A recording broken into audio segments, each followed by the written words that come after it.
The Magnificent Montague, starring Monty Woolley.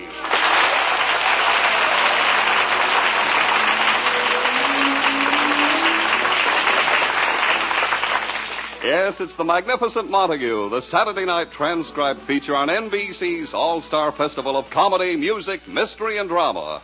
Brought to you by Chesterfield. Always milder, better tasting, cooler smoking, plus no unpleasant aftertaste. By Anacin, for fast relief from pain of headache, neuritis, and neuralgia. And by RCA Victor, world leader in radio, first in recorded music, and first in television. Before we hear from the Magnificent Montague, let's hear from Chesterfield. Science discovered it. You can prove it.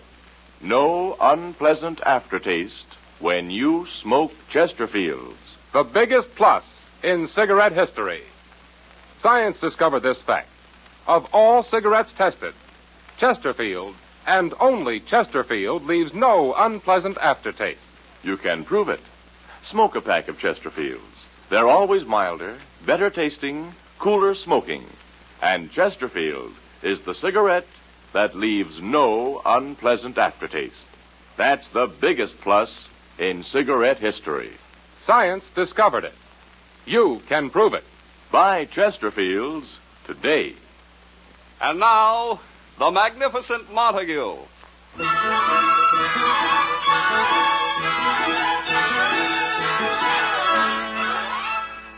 Edwin Montague is a stubborn man. As the Magnificent Montague of the Shakespearean Theater, he held out for years against going on the radio. Now that hunger has driven him to becoming Uncle Goodhart, hero of an afternoon radio program, he refuses to get off the air even for a weekend vacation. His poor wife, Lily, is doomed for another weekend in the city. But Agnes, their maid, is happily packing for an outing. You are my sunshine, my only sunshine. You make me happy, you make me sad. What is it, honey? Oh, you're packing. Are you going away again for the weekend? What do you think? I'm off for the wide open spaces, and I don't mean your husband's mouth. Well, what is it this time? Another outing of my club, the Unattached Girls of East 37th Street. Oh, you girls have so much fun. I just can't get Edwin out of New York. What a break for the rest of the country. Oh, stop. It's just that he hates the country. He's just afraid of the birds. If they spot that beautiful nest that hangs down from his chin, they'll think it's a federal housing project for swallows. Oh, that's silly. Now, tell me about the trip. I didn't know you were going by car. A car, she says. We all chipped in. We sent Zelda Zimmerman down to a used car lot. Boy, did she come back with a heap. A real meatball on wheels. Well, what kind is it? A 1923 Essex. The one they used to call a Greyhound. I remember. Does it run? Run? If you put a rabbit in front of it, it'll chase it. Well, then why was Zelda talked into buying The it? salesman gave her a pitch. He said it was just like a modern car, no gear shift. No gear shift? It fell off 20 years ago. Agnes, I'm worried about you going on a trip in a car like that. Honey, it's the perfect car for a cheap trip. It don't use gas. No gas? No, you just feed the squirrel under the hood. Agnes, in a car like that, it sounds too dangerous. Oh, don't worry, honey. Hazel Schmidlack's boyfriend's a mechanic. He got under the car and said all he had to do was turn a few screws, and that's all he did. Good. Yeah, he's been under the car for 5 days now. 5 days? The motor fell on him. Oh, Agnes. Well, I hope it doesn't rain and spoil your outing. Just being out of this house and away from that monster husband of yours makes it a glorious holiday. When Edwin and I were younger, he used to love going on boat rides up the Hudson. I know. Then Fulton invented the steamboat and scared Montague off the river. Oh, Agnes. No kidding. You need a rest, honey. I can take you somewhere. Oh, what's the use? He's so stubborn. Look, honey, use your brain. Tell him your health's shattered. Just tell him he's got to take you away before the boys in the white coats do it for him. Do you think I could do it? Why not? You are an actress. How do you think most wives get vacations? A groan, a moan in front of the husband, and it's hi-ho off to Bermuda. Do you think a few moans and groans would work? It does with most husbands. Of course, with Montague, you may have to chop off an arm or something. Agnes, I hate deceiving Edwin, but I just know getting out of town would be good for him, too. Oh, that must be Edwin back from his morning walk around the block. I'll let him in. Here he is, nature boy. Well, as I live and breathe, glamorous Agnes, the last of the bloomer girls. Where's Lily? She's lying down on the couch. Lily lying down? I'm over here, Edwin. Oh, what's the matter? Oh, I don't know, Edwin. I've been feeling funny all week. She fainted 3 times this morning. Please, Agnes, I didn't want him to know. Know what? Gad, you look wonderful.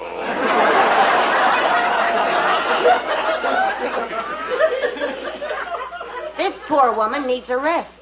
A rest? Nonsense. She hasn't worked since 1937 when we did Romeo and Juliet. And even in that, she was lying in a nice soft coffin for the last whole act. Edwin, it's just that I'm cooped up in this apartment all year. Look at her. The poor thing needs some sunshine. Well, so do I. And if you clean the windows once in a while, we get it.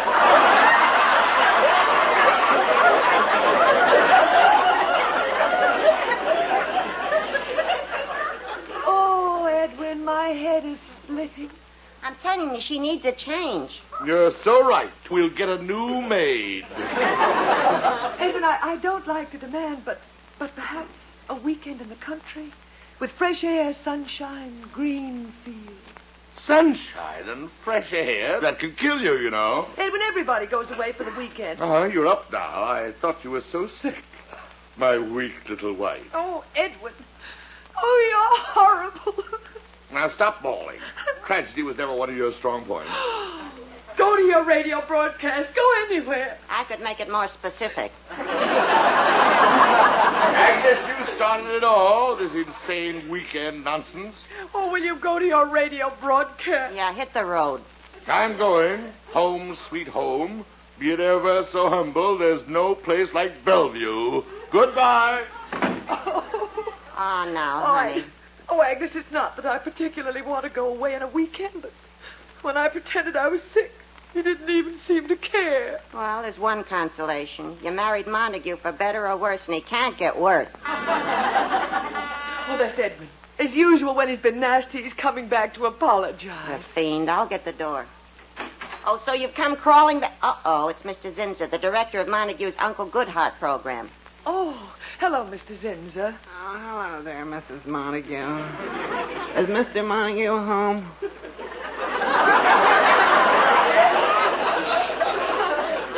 Well, no, he left for the radio station. You just missed him. Oh, fiddle-dee-dee.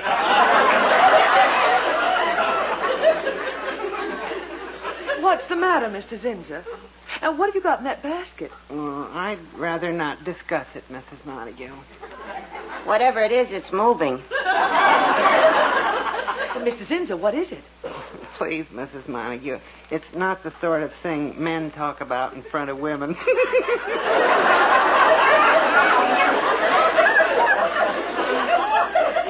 now. Look, we're all over 21. Tell us, Mr. Zinser. Well, all right. You see, a few days ago... Oh, I shouldn't be so risque. Go on. What is it? Well, here goes. Our dog had puppies. Oh, what he said.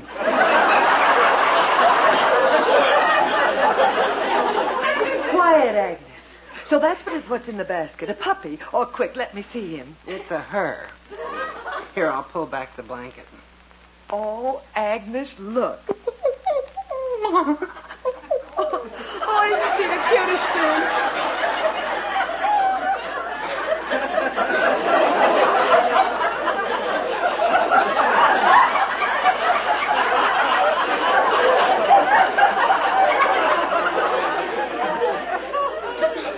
Congratulations, Mr. Zinser. She has your nose.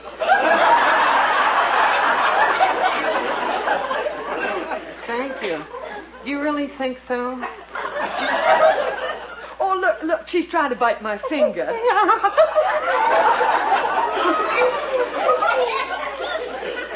Gosh, I'm sorry Mr. Montague isn't here to see her. I brought the puppy for him.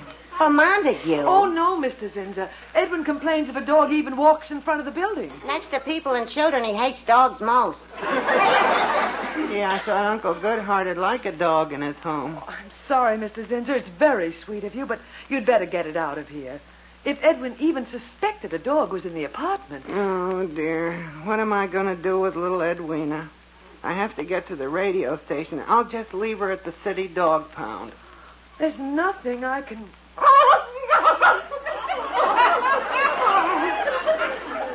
Edwina sure goes for you, honey. Oh, look at her. Cute as a button.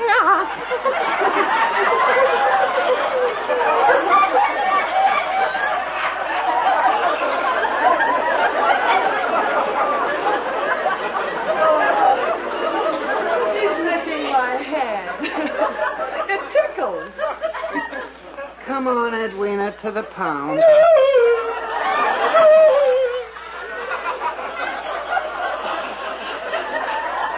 Oh, Mr. Zinser, you can't take her to the pound. I have to do something. I can't take her back home. We got 8 more to get rid of.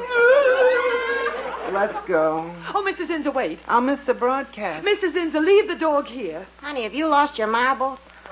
Agnes, I don't care what Edwin says. Little Edwina is not going to the pound.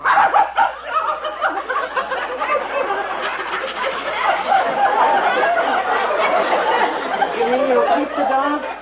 Yes. All my life I've wanted a dog. And little Edwina is just the one. Oh, that's George. There's a vet around the corner, Dr. Spitz. I'll send him right up. A vet? All puppies need shots and things like that. Gee, I'll be late for the broadcast. Goodbye. Honey, a dog in the same house with Montague, it'll be murder. I don't care. Edwin will have to get used to her. Oh, brother. Between his beard and the dog, we'll have every flea in New York in here.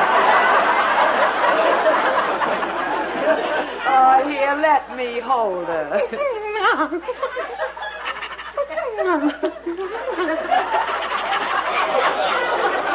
Oh, little Edwina.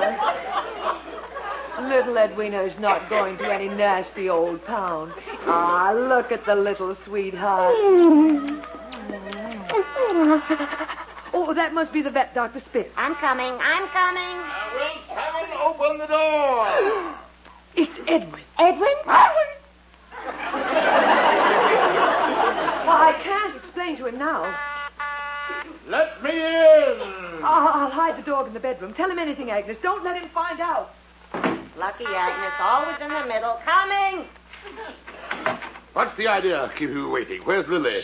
She's in the bedroom. Then she's really sick. Lily. But don't go in there. Let her rest. You're right. Agnes, I must have been out of my mind. I was halfway to the radio station before I realized how miserably I treated Lily. I want her to know. Sure, I'll tell her. Now go. I don't hear anything in the bedroom. She must be resting. Yeah, now go. Agnes, I'm worried. She looked pale. Is she really sick? Nothing at all.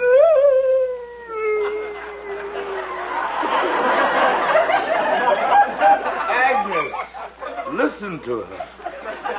Lily! Don't go in there. You'll upset her. But she sounded awful. It'll pass. Just a little sinus condition.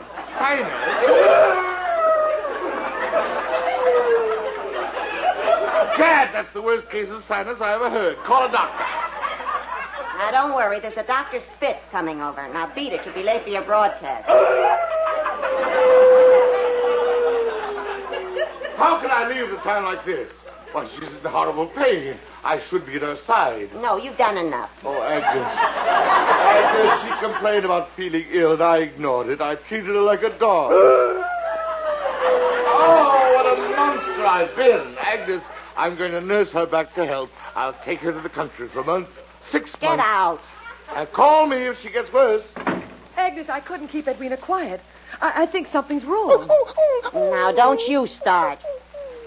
Well, it worked, honey. He's taking you out of the city. One more howl out of Edwina, and you would have had a world cruise. Don't talk nonsense. I can't leave the city now. I have a dog to take care of. Oh, it's like a baby. I wouldn't think of going anywhere. I give up. Oh, quick, that's the vet. I'll let him in. Are you the vet? Yeah, I am Dr. Spitz. Mr. Zinser sent me. Where's the hunt? The dog. Oh, right here, doctor. I think something's wrong with Edwina. Yeah, we fixed the kleine little pupschen up good like new. Let's go. Go? Where? To my dog hospital, around the corner. The hospital? Oh, doctor, what's wrong with her? Well, I think the dog, she has the pip. The pip? A pip? Oh, pip! Quick, let's go.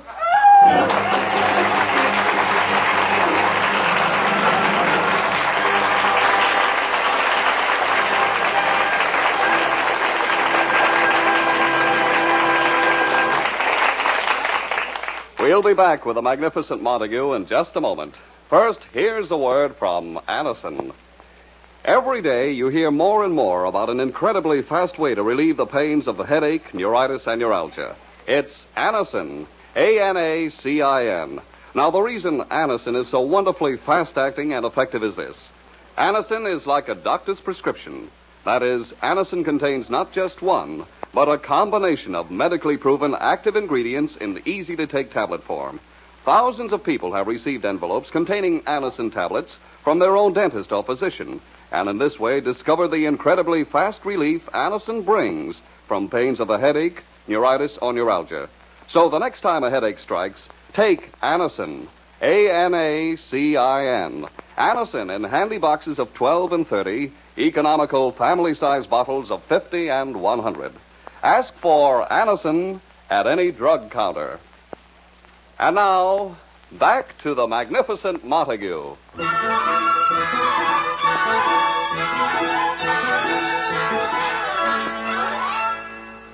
While Agnes and Lily are at Dr. Spitz's dog hospital seeing Edwina through her first crisis, it is a remorseful Edwin Montague who is just finishing his Uncle Goodhart program. And so, Ronald, once again you come to Uncle Goodhart for advice. Now you want to change your name. Don't you like the name of Ronald Smith? It's a good American name, Ronald. There's nothing to be ashamed of. But no, for some strange reason, you want to change your name to John D. Rockefeller, Jr. Just because that is the name you've been signing checks with. But you have nothing to worry about. As Shakespeare said, what's in a name? You just keep signing those checks, and the authorities will change your name for you to a nice long number.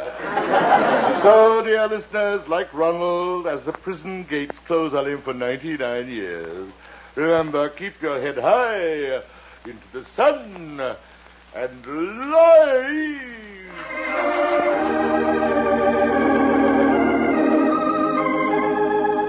So ends another episode of Uncle Goodhart. Until tomorrow, when he meets you again in his little cottage on the sunny side of the lane, here is Uncle Goodhart with his thought for the day. When your neighbor gets pushed off a fishing boat, wearing his heaviest clothes for the day, as he goes to the bottom like a lump of lead, yell down to him, "Anchors away!" Okay, Mr. Montague, you're off the air. Springer, did you receive a call from my home? Nope, no one called. Oh, thank heavens. Lily must be better. Well, if she listened to your program just now, she must be proud of you. Now, please. It was inspirational, Mr. Montague. It was like drinking in a tonic. Hair tonic. It was sickening. Don't be modest. Oh, here's Mr. Zinser. Good show, eh, Zinser? Oh, it was a 4-star doother, all right. Please, I've got to get home and see my wife. You going home, Mr. Montague? Immediately. Zinser, what is it? I know something you don't know. Stop this. What is it? You got a glorious surprise waiting for you at home. A surprise? How do you know? I saw your wife after you left. You did? Quick, Zinser, how was she? Wonderful. I've never seen her so happy.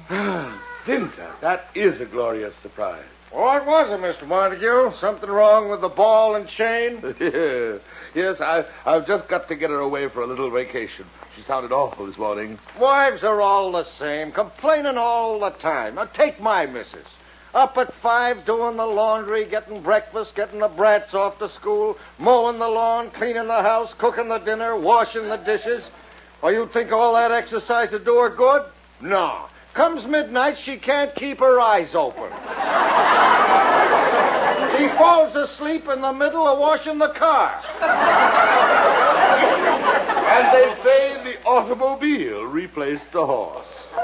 Look, boys, I've got to get Lily out of the house. What do you fellows do on a weekend? Oh, my wife and I like to get on a baseball diamond in Central Park and kick up our heels. Mm-hmm. Well, please, Zinza, that's not exactly what I had in mind for Lily and me. Oh, it's oodles of fun. I knock out fungus and she shags flies. All right, Zinza. Oh, my wife's a magnificent ball player. Fine. She's constantly being mistaken for Yogi Berra. All right, Zinza. Of course, that's with her catcher's mask on. Yes, I understand. Without the mask, she looks like Joe DiMaggio. Zinza, will you stop? No reflection on Joe DiMaggio. Oh, no. Springer, what do you do when your wife doesn't feel well? Not a thing. I don't like to pamper her. But if she's sick? She just crawls off into the woods until she feels better. Well, I can see I'm going to get no help from you two. I'd better get home to Lily. I've got a lot of making up to do. Don't pamper her. Quiet. I'm going to be the most considerate husband in the world. From now on, we're going places and doing things together. Why don't you bring her out to the baseball diamond? Big game tomorrow. Husbands against the wives. No, thanks. The funniest thing, they make my wife play on the men's side. Oh, quiet. Where's my hat? I'm going home to my Lily.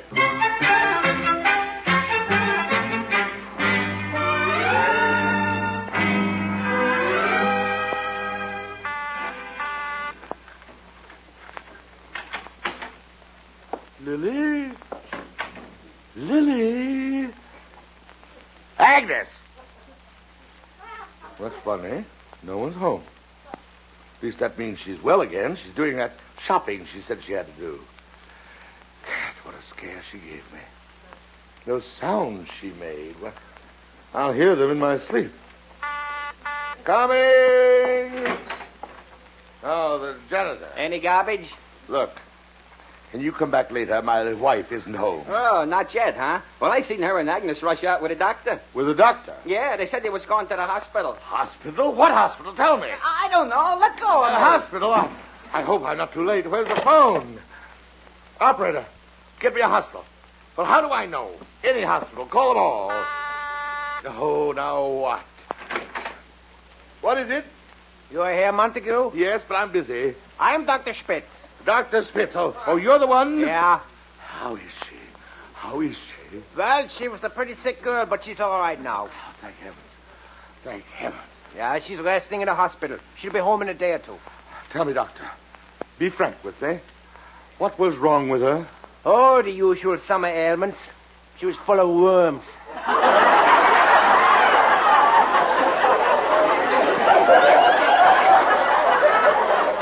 Worms? Yeah, I give her a couple of shots, and it's off. We just into the worms. Well, what else did you have to do? Well, I clipped and plucked her. Oh, no. Yeah, I shaved off all the hair cool for the summer.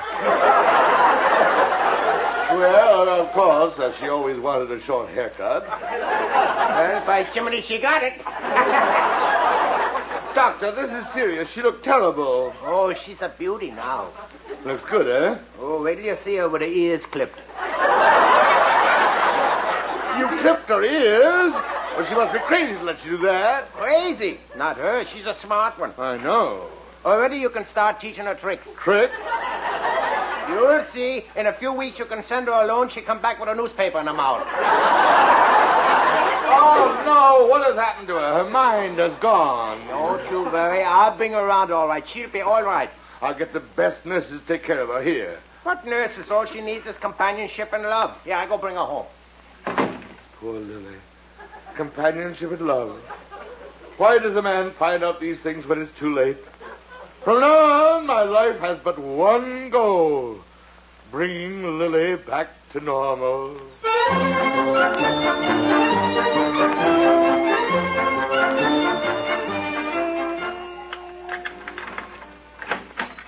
Now take it easy, honey. Agnes, Boy, you got it bad. Here, lie down. I walked to that dog hospital. I didn't know what hit me. Well, it's a good thing you found out you're allergic to dogs. Oh, Agnes, don't even mention the word dogs. I'm glad we got in touch with Zinzer in time. He's going to take Don't say it. the DOG back. Just let me lie here and recuperate. I never in my life want to see another... I'll get the door. Oh, it's you. Agnes, is she home? Oh, there you are, Lily. Now, Lily, don't get up. Edwin, Poor little Lily. Can you ever forgive me? Edwin... Things are going to be different from now on, Lily. I spoke to the doctor. You did? You need love and companionship. You have all my love, Lily. Oh, Edwin. And look what I brought you to keep you company when I'm not by your side. I bought you this. What? Well, look in this basket. Big jerk, get that dog out of here. But I bought it. Get it out. I can't stand it. Oh, well, what are you going to do? Spring is right about women. Don't pamper them.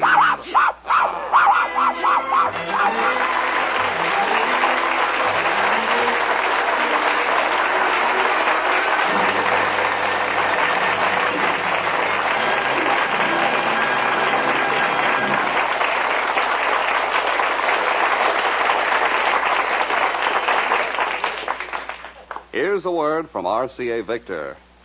Just up the street or around the corner from your home is a man who provides a very important service to you and your neighbors. He's your local radio and television serviceman. Yet, curiously enough, the importance of his services is not fully recognized until your radio or television set develops trouble. Then he's needed just as a policeman or a doctor or a fireman is needed when the occasion arises. And like these other community servants, your neighborhood repairman has the experience and equipment to provide you with prompt, dependable service. For example, if your television set requires a new picture tube, he'll recommend a genuine RCA picture tube. Your repairman knows from experience that an RCA picture tube will give you the clearest, sharpest picture your set is capable of delivering. He'll tell you, in fact, that all electronic television is an RCA development. So next time your set develops trouble, regardless of its make, model, or size, rely on your local radio television technician for fast, economical repair. And don't forget to ask him for genuine RCA tubes and parts. Then you're sure of enjoying the very best that your television set has to offer.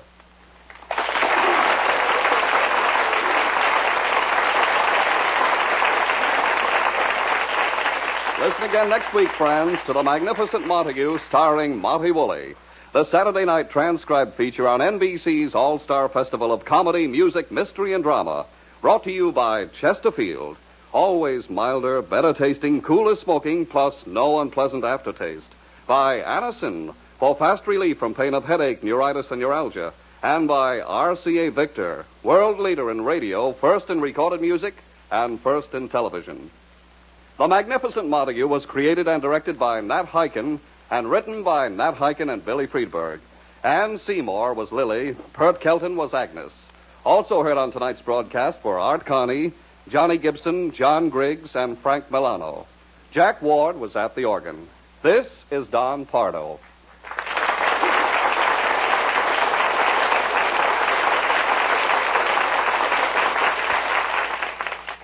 The Magnificent Montague has come to you from our Radio City studios in New York. Tomorrow, hear New Theater and the NBC Symphony on NBC.